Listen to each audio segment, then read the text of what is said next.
queridos? Bom, vamos então iniciar nossa pré-aula de número 6, que é uma aula bem extensa. Então, como está no nosso calendário, você vai ter uma pré-aula e uma pós-aula, sim, com algumas reações que são um pouco mais complexas e algumas dicas extras que o professor vai dar para você acerca delas. Então, uma aula que requer muita organização, requer uma estratégia de conceitos todos bem alinhados. Então, nos cards vocês vão ter tudo bem organizado para você poder ter o máximo possível de aproveitamento e sucesso nas resoluções. Tá? Então, o professor está com a metodologia bem pronta para trabalhar reações orgânicas, mas é inevitável que a gente comece devagarinho, comece falando sobre algumas coisas básicas acerca do assunto. Então, vamos lá, reações orgânicas. Qual é a diferença entre as reações orgânicas e as reações inorgânicas?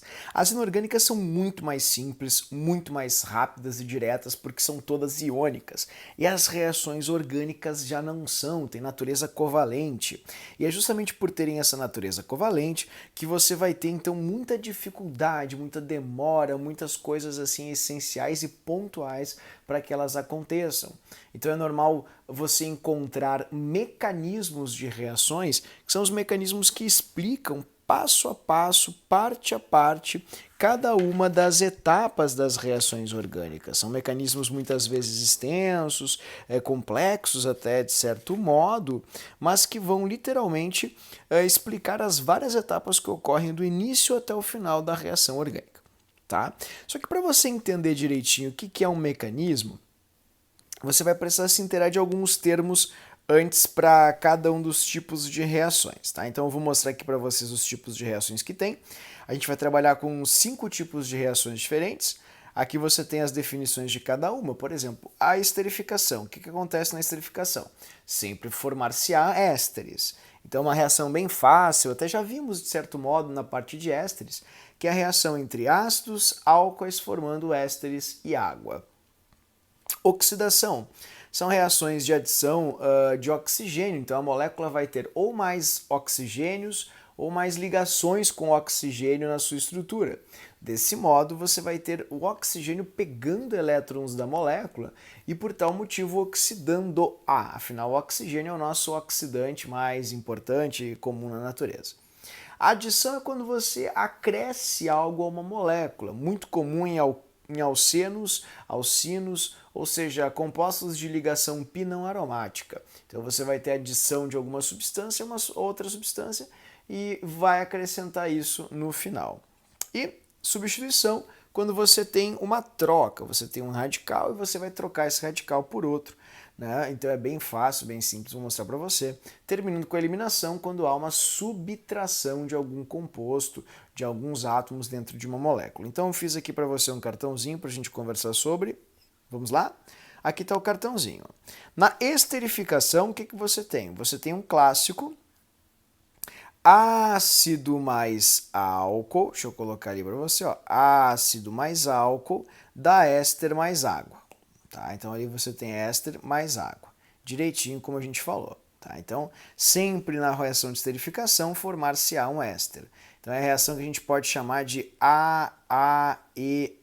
Depois eu vou reiterar isso na aula, fiquem tranquilos, vou fazer um cardzinho bem bonitinho para você ter tudo pronto para ter um bom aprendizado. Tudo bem? Bom, a oxidação tem dois tipos, as de alcenos e as de álcoois. Então a gente vai trabalhar mais com a oxidação de álcoois. A gente representa com oxigênio, assim, entre colchetes, que a gente chama de oxigênio ativo ou nascente. É um oxigênio atômico que sempre vai entrar na ligação entre o carbono e o hidrogênio. Né? Você tem ali o carbono, tem os hidrogênios. Assim, ele vai entrar entre o carbono e o hidrogênio, rompendo, formando aldeídos e formando depois ácidos carboxílicos. É a reação que a gente chama de AAA, né, que é álcool, aldeído, ácido carboxílico. Lembrando que eu vou explicar uma por uma de forma bem detalhada na aula de número 6, né, que é a aula que teremos essa semana. Apenas para você ter ideia de como as reações funcionam, essa é uma reação de oxidação, onde o oxigênio aqui aumentou o número de ligações com carbono, oxidando-o mais, e aqui entrou ainda na molécula, crescendo um átomo a mais de oxigênio, aumentando o NOx do carbono. Tá? Aqui você tem a adição. A adição funciona como? Quando você pega uma molécula qualquer, tipo essa que você está vendo ali, deixa eu fazer aqui para você a brincadeirinha. Ó, tá ali, vamos cortar esses hidrogênios, tá vendo? E quando você pega, olha os hidrogênios, opa, olha os hidrogênios, eles entram aqui na molécula quebrando a ligação π. Quando eles quebram a ligação π, o que vai acontecer? Você vai ter literalmente a entrada do hidrogênio nessa molécula. Ó, entraram os dois hidrogênios e não tem mais nada de ligação π ali na estrutura. Então é uma reação bem simples, onde você acresce um composto a outro, desse jeito. Tudo bem? Bom, depois tem a substituição, que é uma reação que a gente pode chamar também de troca, onde você vai trocar um radical por outro. Ó, você está vendo?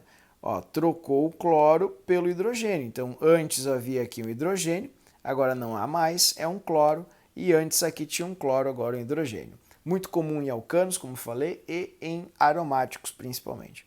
E a reação de eliminação é quando você elimina alguma coisa, você subtrai essa água que tem aqui, ó, vamos arrancá-la. Então é como se você pegasse ali a sua tesourinha, tá vendo? Ó, vou fazer ali para você, ó, cortasse esse pedaço aqui e arrancasse essa água. Esses dois elétrons que ficam aqui, ó, esses dois elétrons que ficam aqui, acabam esse elétron e esse elétron se ligando entre si, formando uma ligação π, como você está enxergando aqui no exemplo do professor. Tá? Então esse aqui é um cartãozinho bem simples, onde você está vendo os processos de reações, são as 5 reações que a gente vai trabalhar, e na aula eu vou mostrar para você sempre uma fórmula, sempre um mecanismo e sempre as reações principais de cada tipo para você aprender. Agora, antes de nós trabalharmos isso, é importante que a gente se intere de alguns vocabulários que são bem utilizados nas reações orgânicas. O primeiro deles é substrato. O que é um substrato? Substrato é o composto orgânico que vai ser atacado por algo. E este algo a gente chama de reagente. Então, reagente é a molécula que vai atacar o composto orgânico. Tá? E a gente chama o composto orgânico de substrato. Esses reagentes, eles podem ser do tipo eletrofílicos, nucleofílicos ou até radicais livres. Como é que a gente sabe quando é um, quando é outro e o que eles são? Bom, é muito comum na química orgânica você dizer assim, essa reação é uma reação de substituição nucleofílica. Mas o que diabos é um nucleófilo, né? Um eletrófilo ou algo do tipo? Vamos lá? Então, primeiro, o que são os radicais livres? Os radicais livres são compostos provenientes de cisão homolítica, ou seja, quando você tem uma quebra na ligação e cada ligante sai com o seu elétron.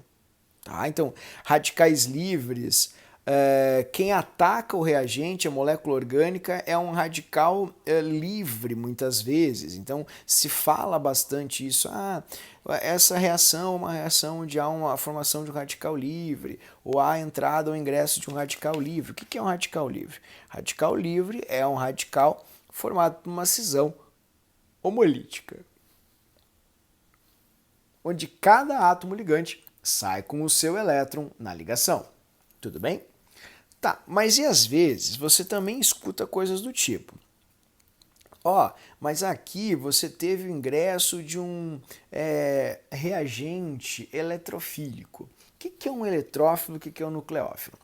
Eletrófilos são compostos que são chamados de amigos do elétron. São cátions, ou radicais que têm poucos elétrons e que têm essa tendência em ganhar elétrons. Eles são provenientes de cisões heterolíticas. Como assim cisões heterolíticas? É bem fácil. Você vai ter o seguinte, você tem, por exemplo, cloro e cloro, dessa maneira. Aí você tem o cloro e o cloro, tá? Aí você tem uma cisão, uma quebra, e um dos elétrons do cloro passa para o outro, formando um cloro mais, que perdeu o elétron, e um cloro menos, que ganhou os 2 elétrons. Ou o elétron da ligação, desculpa. Desse modo, ficou hétero porque você formou os íons, como você está enxergando aqui. Então, se você formou os íons, como você está enxergando, o que vai acontecer? você não tem uma cisão homolítica, porque não é homo igual, é hétero, é diferente. Então, o positivo nós chamamos de eletrófilo, ele sempre vai atrás dos elétrons por ser positivo, e o negativo a gente chama, como você está vendo, de nucleófilo. Tem até algumas dicas para que a gente lembre de forma mais simples. Ó, os positivos são os amigos dos elétrons, eles vão atrás de elétrons. Por exemplo, aqui o H+, ó, ele vai estar entrando nessa ligação π. Por que ele vai entrar na ligação π? Porque aqui você tem elétrons que são negativos e negativo atrai positivo. Então está ali o H+ ingressando na cadeia, quebrando a ligação π. Agora, quando você tem um radical que é negativo, esse radical negativo ele não quer elétrons, ele quer coisas positivas. E onde as coisas positivas se encontram nos átomos? Olha, elas se encontram nos núcleos. Então a gente chama de enucleófilo, ou seja, amigo do núcleo, afim de núcleo. Ele vai atrás de átomos que têm núcleos bastante grandes, né, com muitos prótons, e também atrás de átomos que têm poucos elétrons nos arredores. Tá? Então, em poucas palavras, os ânions são os nucleófilos e os cátions são os eletrófilos. Então você vai ter o eletrófilo e aqui um nucleófilo. Dessa maneira, tá? Ó, o Cl é um nucleófilo e o Cl+, menos é um nucleófilo e o mais é um eletrófilo. Como a gente já viu no livro 2, né, interessante, cátions são chamados de ácidos de Lewis, porque eles podem, veja, receber o par de elétrons. Então você pode encontrar alguma associação a um cátion chamando também ele de ácido de Lewis, para tentar explicar essa reação. Por que essa reação acontece? Ela é uma reação ácido-base para Lewis, onde o H+ atuou como um ácido de Lewis, o cloro+ foi um ácido de Lewis e assim por diante. E os ânions, como eles podem doar o par de elétrons, então devagarinho, para Lewis um ácido é quem recebe o par de elétrons e uma base é quem pode doar o par de elétrons. Então, quem é que pode doar um par de elétrons? Quem os tem, né? Ou seja, os negativos. Quem é que pode receber um par de elétrons? Quem não os tem, os positivos. Tá? Então isso é interessante salientar. Cátions são ácidos de Lewis, então a gente pode explicar muita reação orgânica por isso, e os ânions são bases de Lewis. Tá, pessoal? Interessante saber isso. Caso você tenha alguma dúvida, por favor, revise essa aulinha lá do livro 2, capítulo de inorgânica, que é o segundo capítulo, terceiro capítulo, na verdade, na aula de teorias modernas de ácido-base. Tá? Base de Lewis. Tá aqui o videozinho, tá aqui no canal, é só você procurar ali no livro 2, né, a nossa terceira ou quarta aula. Certinho? Então tá aí, ácido de Lewis, base de Lewis, esses são os nucleófilos, os eletrófilos, essas palavras são muito importantes para os nossos vocabulários, peço que vocês cuidem bastante. Portanto, então o que são eletrófilos? São reagentes positivos ou com falta de elétrons, precisando de elétrons. Então, o reagente eletrófilo sempre vai atacar o substrato de modo a utilizar-se de um par eletrônico do substrato, ou seja, o eletrófilo sempre vai pegar os elétrons do substrato, como você está vendo aqui nas ligações π, dessa reação de adição. Tá? E lembrem que o eletro mais filos significa afim, afinidade, amigo do elétron. Já nos reagentes que são nucleófilos, o que são os nucleófilos? Os nucleófilos são os reagentes negativos ou com sobra de par eletrônico. Isso é interessante. Por exemplo, aqui o nitrogênio, ele tem uma sobra de PeL, de par eletrônico. Então, quando houver isso, você tem um nucleófilo, porque eles são capazes de doar o par eletrônico. Então, os nucleófilos são o quê? Vamos devagarinho.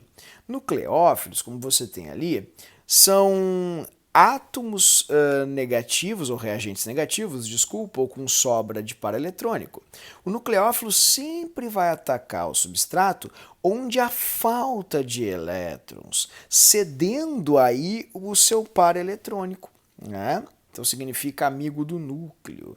tudo bem? Ou seja, ele procura as posições positivas, os núcleos bastante grandes, como você está vendo aqui. Ó, esse carbono já gastou todos os elétrons dele, não tem mais elétron. Então, onde o nucleófilo pode entrar, onde vai ter menos elétron. Né? Então, você viu ali ó, o ligante, né? Aquele carbono conectando com o nucleófilo. Aqui você tem um outro exemplo bem fácil, onde você tem o oxigênio negativo, e o hidrogênio vai atacar esse nucleófilo, esse oxigênio negativo. Tá? Então, por exemplo, ó, aqui você tem um carbono positivo. Se você tivesse um nucleófilo qualquer, vamos colocar esse cloro menos como nucleófilo. Onde esse cloro menos entraria? Ó, o cloro menos entraria, se fosse um nucleófilo, aqui. Nesse caso seria uma regra contrária à regra de Markovnikov, mas enfim, haveria o ingresso do cloro ali e tal. Poderia ser também o hidrogênio negativo, né, uma cisão heterolítica, como o professor acabou de explicar para você dessa maneira. Tá? Então seria um ataque de um nucleófilo, onde você, como o professor disse, está vendo um reagente atacando o substrato onde há falta de elétrons, literalmente. Certo, queridos? Então, essa pequena introdução sobre as reações orgânicas, nós veremos todas elas uma por uma agora na aula, com bastante exercício, explicando mecanismos, fórmulas, para que você faça isso de uma maneira acessível e não tão drástica como muitas vezes esse conteúdo parece ser. Lembrando que existem alguns trechos aqui que nós conversaremos apenas em uma pós-aula, né? Tá aqui embaixo, eu vou explicar isso na aula direitinho, para você ter bastante facilidade e sucesso nesse conteúdo. Então é isso aí, um grande abraço, muito obrigado pela atenção, até a aula de número 6 e tchau, tchau!